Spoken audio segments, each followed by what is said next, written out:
ప్రతిపక్ష జనసంఘ చెందిన శ్యామ్ ప్రసాద్ ముఖర్జీ నెహ్రూ గారు మంత్రివర్గంలో చేర్చుకున్నారు. వారు బాబు రాజేంద్ర ప్రసాద్ గారిపై అనేక నిర్ణయాలపై విభేదించేవాళ్ళు. ఎమర్జెన్సీ తర్వాత వచ్చిన ప్రభుత్వంలో కాంగ్రెసేతర పక్షాలు వాజ్పేయి గారు కానీ మొరార్జీ దేశాయ్ గారు కానీ చరణ్ సింగ్ గారు విభిన్నమైన పక్షాలు భాగస్వామ్యమైనవి. నేటి ఆంధ్రప్రదేశ్ పరిస్థితి స్వాతంత్రం సిద్ధించిన తర్వాత లేక ఎమర్జెన్సీ తర్వాత దేశ పరిస్థితిని గుర్తు చేస్తున్న అధ్యక్ష. రెండో ప్రపంచ యుద్ధంలో కూడా బ్రిటన్కి జాతీయ ఐక్యత అవసరమైనందున లేబర్ పార్టీ నాయకుడు అట్లీ చర్చిల్ సంకీర్ణ మంత్రివర్గంలో మంత్రి అయ్యారు. మా పార్టీ, మా కూటమి పాత తరం విలువలతో కూడా రాజకీయం చేస్తాం అధ్యక్ష. అందుకు ఈ ఇబ్బందుల్లో నిలబడతాం. ఈ దేశ ఇలాంటి విపత్కర పరిస్థితుల్లో నేషనల్ రీకన్సిలియేషన్ క్యాబినెట్ అని అన్ని పక్షాలతో క్యాబినెట్ ఫామ్ చేస్తారు అధ్యక్ష. ఇప్పుడు మన రాష్ట్రంలో ఉన్నది స్టేట్ రీకన్సిలియేషన్ క్యాబినెట్ అని చెప్పొచ్చు అధ్యక్ష. ప్రతిపక్షంగా ఉండాల్సిన వాళ్ళు ముఖం చాటేస్తున్న ఈ సందర్భంలో అధికార పక్షం ప్రతిపక్షం కూడా మేమే అధ్యక్ష. ఇది ఒక్కోసారి మాలో మేము ఉదాహరణకి టీటీడీలో ఒక తప్పు జరిగింది అధ్యక్ష. చిన్న పాలనా ఇష్యూ, అది కొన్ని ప్రాణాలు కోల్పోయాయి. ఆ రోజు నేను వాళ్ళందరికీ వెళ్ళి క్షమాపణ చెప్పాను అధ్యక్ష. దేనికంటే ఇది నాకు సంబంధం లేదు అని అనుకోవడం కాదు. మా సభ్యులు ఉన్నారు అక్కడ మన తిరుపతి.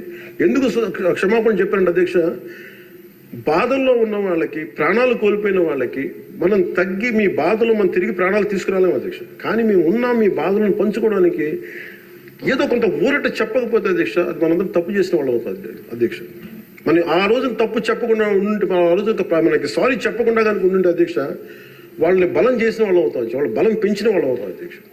ఎట్టి పరిస్థితుల్లో కూడా 11 సభ్యులుండి వాళ్ళు ఇంకా ఇంత గోల చేయగలుగుతారంటే వాళ్ళకి ఒకటి పెరిగితే ఎంత గోల చేస్తారో మనం అందరం కూడా ఆలోచించాల్సిన అవసరం ఉంది. సో మన విభేదాలు విభేదాలు ఉంటాయి. ఒక తల్లికి పుట్టిన బిడ్డలకి విభేదాలు ఉంటాయి. మనందరం రకరకాల పార్టీల నుంచి వచ్చాం, రకరకాల పరిస్థితులు. కానీ మనందరం కమిట్మెంట్ ఫర్ ఏ వికసిత ఆంధ్రప్రదేశ్, స్వర్ణ ఆంధ్రప్రదేశ్. గౌరవ ముఖ్యమంత్రి గారు ఎందుకు నాకు అంత గౌరవం అంటే, ఒక పార్టీ నడపడం ఎంత కష్టం నాకు తెలుసు అధ్యక్ష. 4 దశాబ్దాల నుంచి నేను ఒకవైపు ఆయన చంపి ఆయన ఇబ్బంది పెడతా ఉంటారు. సార్ నాకు ఇది కావాలి, మాకు డబ్బులు ఇవ్వండి. డబ్బులు నా కోసం కాదు, నేను అడిగేది ఏం అడుగుతాను, రోడ్లు కావాలని అడుగుతాం. లేదంటే గౌరవ సభ్యులందరూ నాకు రోజు మా పంచాయతీలో రోడ్లు ఈ ఇబ్బందులు ఉన్నాయంటే ఫైనల్గా మళ్ళీ నేను వెళ్ళి ముఖ్యమంత్రి కదా చేయి చేస్తాను. ఆయనేమో పయ్యావుల కేశవ్ గారి వైపు చూస్తారు. అలాగే మీకు ప్రతిసారి ఇబ్బంది ఉంటుంది అధ్యక్ష. కానీ వీటన్ని అధిగమించాలంటే we have to show hour collective commitment and leadership to the state of Andhra Pradesh and to it's people. That is very essential from ఇది మనం. ఎందుకంటే ప్రతిసారి బ్యూరోక్రాట్స్ కూడా మనం బలంగా ఉంటేనే బ్యూరోక్రసీ కూడా చాలా బలంగా పనిచేస్తుంది అధ్యక్ష. అందుకే బ్యూరోక్రసీ కూడా కూర్చోబెట్టి వాళ్ళు వింటలేదనడానికి వీళ్ళు ఉండరేమో అని అనుకుంటే మటుకు వాళ్ళు కూడా వదిలేస్తారు. అందుకే మన commitment for people should be very strong and should be have to show hour great resilience. అందుకే మనందరం కూడా ఇబ్బందులు ఉన్నా కానీ ఒక మాట అనుకుందాం, చేద్దాం. కానీ మన commitment for people should not waiver, not even an inch. That's what I believe in అధ్యక్ష. ఇది మీ దృష్టికి ఒకటే తీసుకొచ్చి ముగిస్తాను అధ్యక్ష.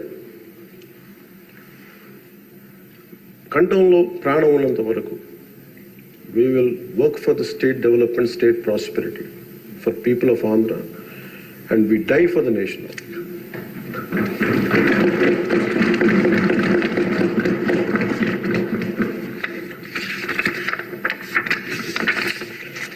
మరోమారు గౌరవ స్పీకర్ గారి ద్వారా గవర్నర్ గారికి మనస్ఫూర్తిగా ధన్యవాదాలు తెలియజేస్తూ, ఎప్పటికప్పుడు మీ సలహాలు సూచనలు అందిస్తూ ప్రభుత్వం నుంచి మంచి పరిపాలన అందించేందుకు సహకరిస్తానని ఆశిస్తున్నాను. ముగింపు వాక్యాలుగా ప్రధాని శ్రీ నరేంద్ర మోదీ గారి మాటల్ని గుర్తు చేసుకుంటున్నాం. Good governance with good intentions is a hall mark of a government. Implementation with integrity is our core passion. And ఈ మాటలు చెప్పిన ముగిస్తాను అధ్యక్ష. నాకు అవకాశం ఇచ్చిన గౌరవ స్పీకర్ గారికి, అలాగే గౌరవ ముఖ్యమంత్రి గారికి, గౌరవ సభ్యులందరికీ, పేరు అందరికీ, మంత్రివర్యులందరికీ నా ధన్యవాదాలు తెలియజేస్తున్నాను. జై హింద్. గతంలో ఉమ్మడి రాష్ట్రంలో మీరు ముఖ్యమంత్రిగా ఉన్నప్పుడు నేను అటవీ శాఖ మంత్రిగా పనిచేసిన సంగతి మీకు గుర్తుంది. అప్పుడు మీరు ఒక కార్యక్రమం చేపట్టారు, అందరికీ సంతోషకర కార్యక్రమం. అది గుర్తు చేయాలని మీ సమావేశం మీకు తెలియజేస్తున్నాను. ఆ రోజుల్లో మీరు గ్రీన్ కార్ప్స్ అని చెప్పి ఒక కార్యక్రమం పెట్టారు సార్. ఇప్పుడు పవన్ కళ్యాణ్ గారు ఆ శాఖలో మంత్రిగా ఉన్నారు, అటవీ శాఖ మంత్రిగా ఉన్నారు. అప్పుడు అటవీ శాఖ ద్వారా కార్యక్రమం చేసాం సార్. అప్పుడు ఉమ్మడి రాష్ట్రంలో సార్ ఉప ముఖ్యమంత్రి గారు 5 లక్షల మంది పిల్లలని సార్ తయారు చేశారు. హై స్కూల్స్ నుంచి జూనియర్ కాలేజ్ నుంచి. విద్యాశాఖ మంత్రి గారు కూడా ఇక్కడ ఉన్నారు సార్, మీరు కూడా వినాలి సార్.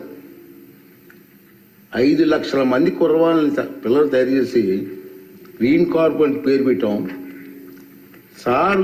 ఆఫీసులో కూర్చొని ఒక పిలిపిస్తే 5 లక్షల మంది ఒకే రోజు 5 లక్షల మొక్కలు ప్లాంటేషన్ చేశారు సార్.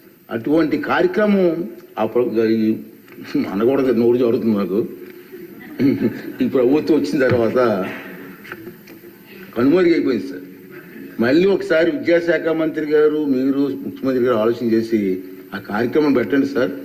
చిన్నపిల్లలు 10th క్లాస్ ఇంటర్మీడియట్ పిల్లలు మొక్కలు నాటే కార్యక్రమాల్లో పర్యావరణం మీద అవగాహన వచ్చే కార్యక్రమం మంచి కార్యక్రమం సార్. దాన్ని మళ్ళీ రివైజ్ చేస్తే బాగుంటుందని చెప్పి నా ఆలోచన సార్.